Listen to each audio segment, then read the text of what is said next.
bulletin d'information de ce jeudi. Bonsoir à toutes et à tous et soyez les bienvenus sur la Proxi TV. Voici les titres. L'actualité est marquée par la fuite de la vidéo de l'arrestation de Bougazeli, deux gendarmes entendus, un journaliste visé, l'ancien député Seydina Fall convoqué.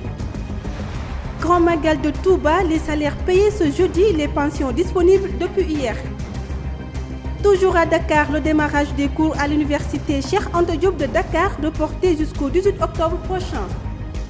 À Fass Mbao, un enfant de 10 ans étrangle à mort son camarade de 7 ans. Élément de réponse avec Rokhaya Ndom.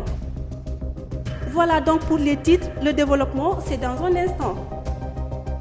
Du nouveau dans l'affaire de la diffusion de la vidéo de l'arrestation de l'ancien député Seydina Fall alias Bougazeli qui circule sur les réseaux sociaux. Selon des sources sûres, la gendarmerie a ouvert une enquête sur la personne qui a fuité la vidéo.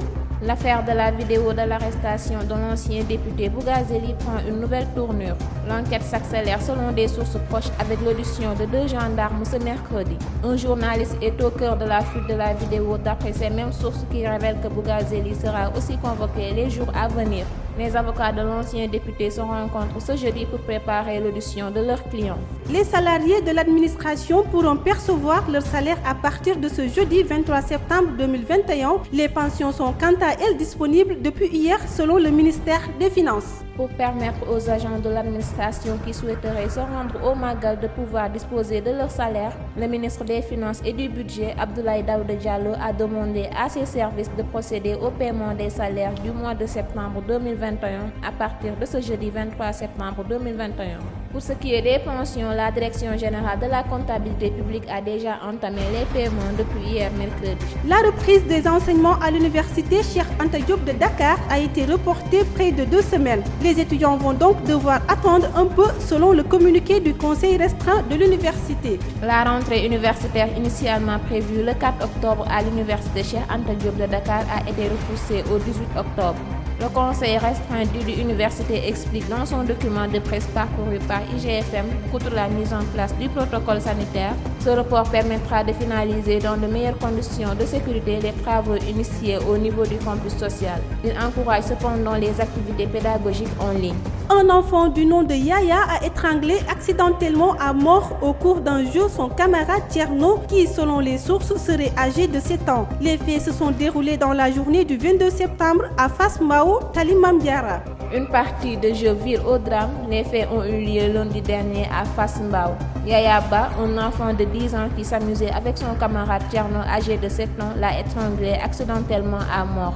D'après certaines explications, le mis en cause a bondi sur Tierno, l'empoigne et le prend fortement au collet. Il le cogne contre un mur, l'immobilise, plaque son bras au cou avant de l'étrangler. Tierno se débat avant de rendre l'âme. Ignorant la gravité de son acte, Yaya maintient l'étreinte et repousse sa victime qui s'écroule au sol avant de se cogner violemment la tête contre un objet. La famille du défunt n'a pas souhaité donner une suite judiciaire à cette affaire.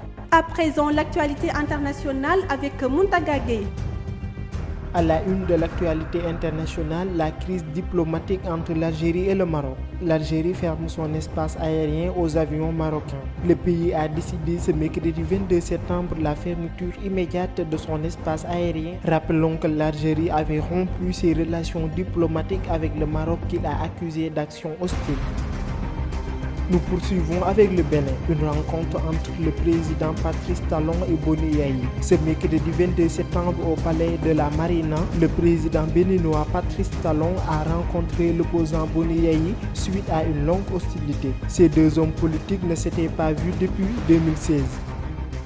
Nous terminons l'actualité internationale aux États-Unis d'Amérique où la 3e dose du vaccin Pfizer est autorisée pour les personnes âgées de 65 ans et plus ou à risque. L'agence américaine des médicaments a annoncé la validation de l'injection de cette 3e dose ce mercredi. Cette dose de rappel est destinée aux personnes âgées de 65 ans et plus et celles présentant un haut risque de développement d'une forme grave de maladie et celles dont l'exposition fréquente au virus. Amis et fidèles internautes de la Proxi TV, c'est la fin de ce bulletin d'information. Merci à tous de l'avoir suivi.